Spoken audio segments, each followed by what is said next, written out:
Hello and welcome back. So today I want to talk to you about a documentary that I watched a few weeks ago now, that was an autobiographical documentary about the musician Avicii and his journey through, becoming famous, becoming an incredibly well known for his artistry, his music, and what he was here to bring to the world.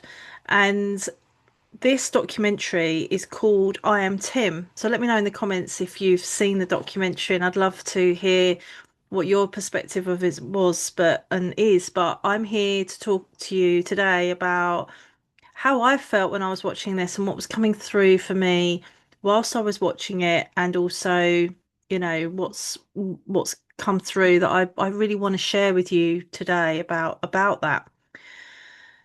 So Avicii is obviously Tim's sort of alter ego. That was like his stage name, and he was an incredible creative, an incredible artist, and built his fame and celebrity status, as it were, by making millions and reaching and impacting and changing the lives of millions. The music that he put out in the world was absolutely incredible. It was actually really pioneering his way of bringing his art into the world through his music.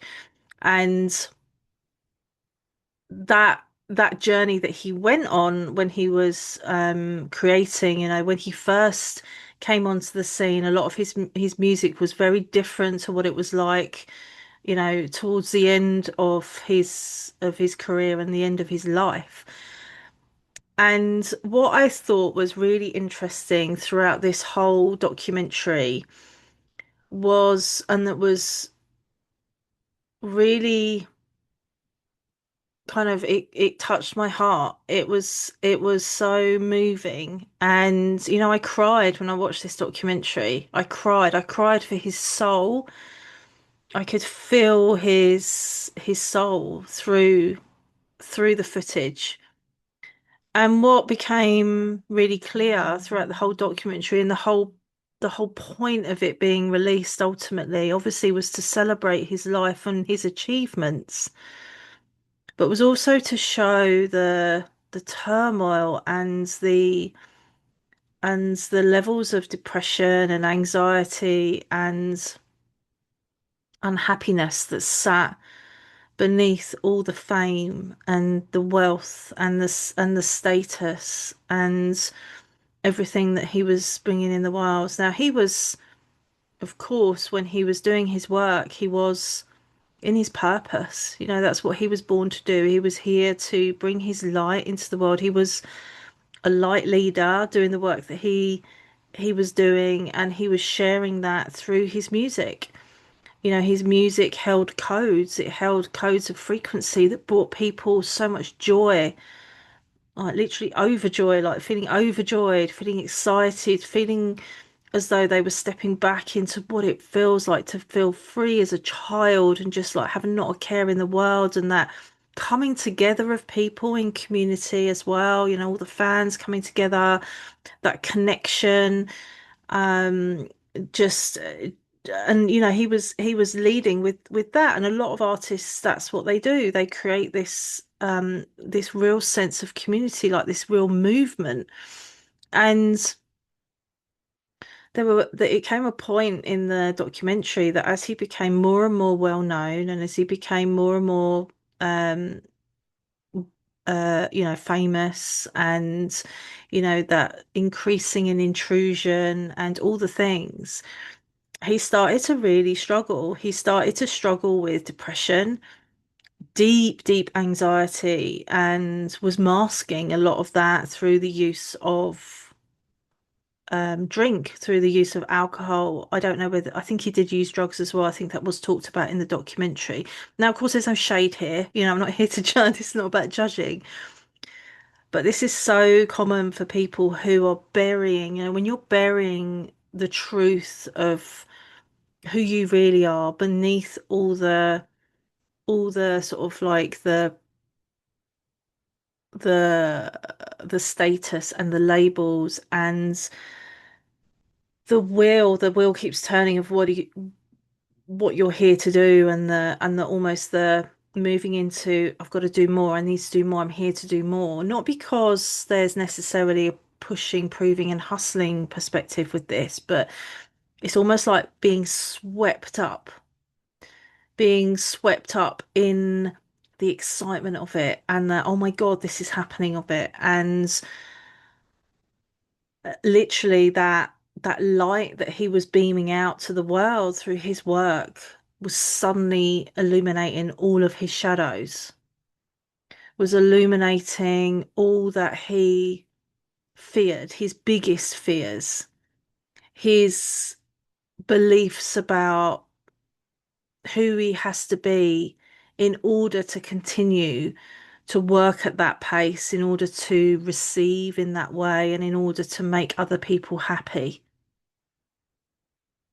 There was no doubt the adoration for him was there, and of course he loved it because he was literally like meeting people that were listening to his work and all the things. That was what he was here to do. He was here to make a difference, but ultimately he would never have stepped into doing that with the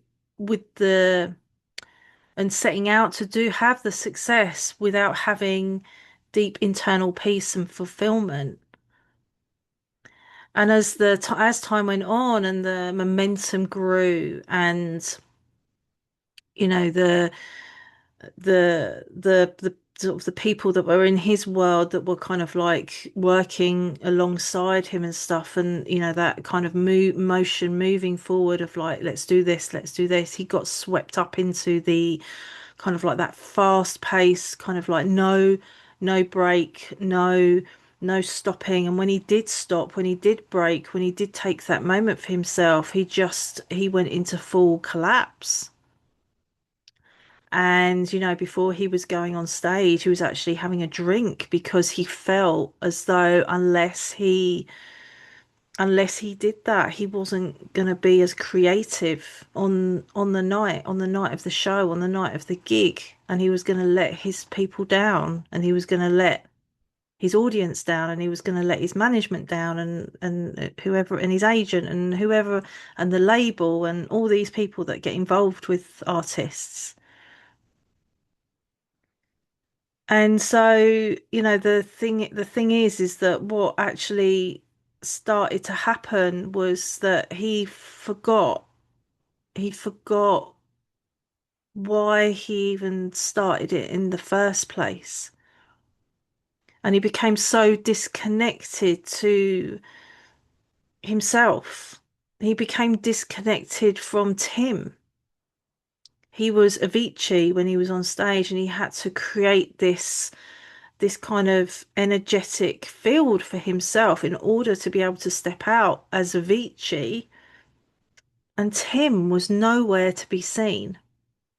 Now, of course, as the documentary went on and it started talking about his most famous music that I'm sure you will have heard, and that change happened when he decided that his true self was coming out. There was something in him that it was that moment. I speak of this in my work.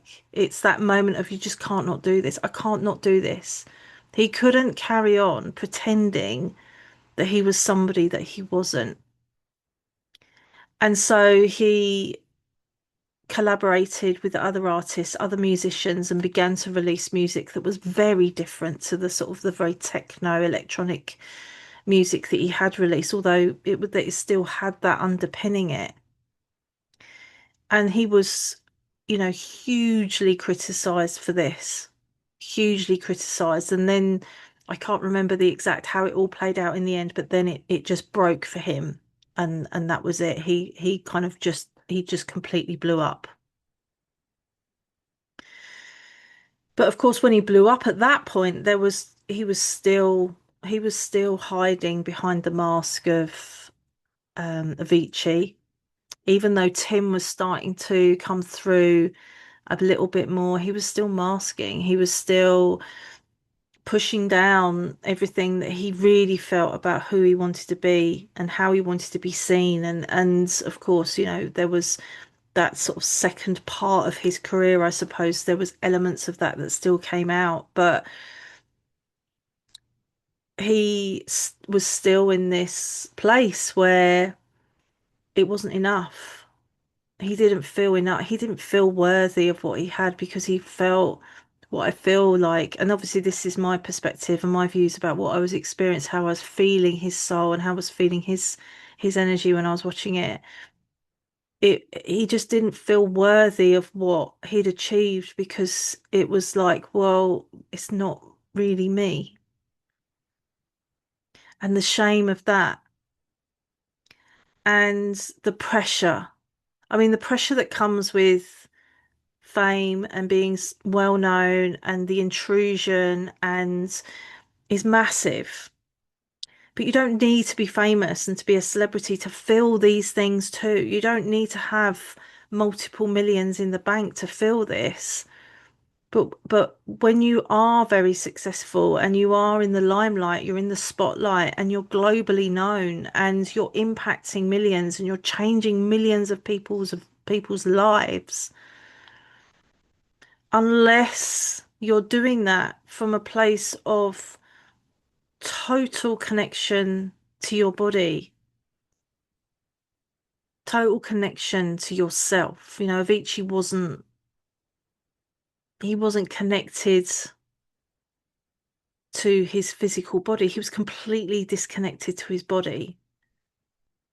He'd stopped feeling, really. He was feeling, but then kind of like masking it and covering it over. But he didn't really, he was disconnected from his physical body. Highly intuitive. Creatives are highly intuitive. He was channeling his music, channeling his artistry. And yet that was being interfered with and distorted with through all of his shadows, his trauma, his nervous system just collapsing all the time because he just was choosing, he was choosing not to say, okay, this needs to change now. This has to change now. Now, of course, as time went on in his story, he started to, well, he pulled away from music completely, pretty much, and he stopped producing and creating. And he had his dark night of the soul. He had this moment when he was like, hang on a minute, his spiritual awakening happened. And it was at that point that he started to begin to understand that there was so much more that was available to him than what he was experiencing just with his human self. And, you know, spending a lot of time meditating and journaling and interacting with spiritual teachers and the like and learning about consciousness and expanding his consciousness. And, you know, he didn't, he wasn't able to move through these new insights that he was beginning to understand and beginning to work through because, he was depressed and suicidal and felt like there was no way out for him. And so his life ended. And but before that happened, he did step into that spiritual awakening. He did begin to see that there was so much more than what he thought, and it's more than just getting up, doing the work, and going to bed, and yes, having huge success on one hand, and on the other hand, having zero peace, not feeling fulfilled. Not really, not deep within, and an aspect of his soul that was slowly dying for him because he wasn't being true wasn't being true to his soul, to his full soul self about who he really was and why he was here to do what he was here to do. Now, the the fact that his life ended, and obviously there's been lots of reported on that, and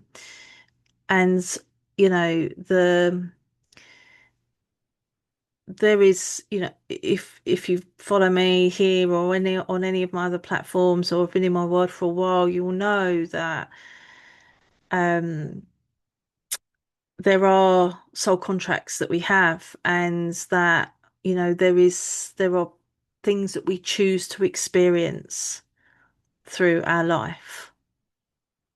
And whether the suicide of Avicii was him committing suicide or whether there was other people involved, there's been lots reported on this, but whichever way, Avicii Vici showed humanity in the time that he was alive and in the lead up to his death through this documentary. The story he's told through that documentary for us to be able to watch, even now he's passed. And whether you watched it when, I don't know, yeah, when he was still, when it was shortly after he passed, but whenever you've watched it, the messages through this documentary are so important. Not the message about, you know, it's not about his death. It's about living your life from a place of complete truth and not being and not accepting that success has to be at the sacrifice of something else, whether that's sacrifice of peace, of joy, feeling overjoyed because you can have success without feeling happy. That it is at the sacrifice of love and not being able to receive love. There doesn't need to be sacrifice. You can have it all, and you're here to have it all. You're here to experience a life that's abundant, a life that is full of full of joy and contentment and fulfillment and wealth. All of it. You're here to have it all. And there doesn't need to be sacrifice. There doesn't need to be, well, I'll have this at the expense of that. No, that is a conditioned story that we've been led to believe is true, and it's just not true. And so, if you haven't watched the documentary, I do recommend it. It's really insightful, it's really powerful, and it is, it is eye-opening. And if you have watched it, I'd love to know in the comments how you felt when you were watching it and what, how, and was there anything that you took from it that has made you think something about your life? Because it's all very well watching these things or reading stuff, but they're not mutually exclusive to many, many people's lives, and they are not exclusive to celebrities and famous people. It's just not. And so I'd love to know how you found that documentary and whether there was anything that you made you think about who am I being? Who are you being day to day? Who are you beneath the label? Whatever that label is for you, who are you? So, a couple of questions for you to ponder today. Thank you for being here. If you enjoyed this video, give it a like and subscribe to my channel, and also share this video with anyone that you think would find it useful. And of course, anyone that you think would find it useful to watch that documentary, whether you're an Avicii fan or not, it's not really about being a fan of his music. It's the message that underpins the entire documentary. I'll see you soon.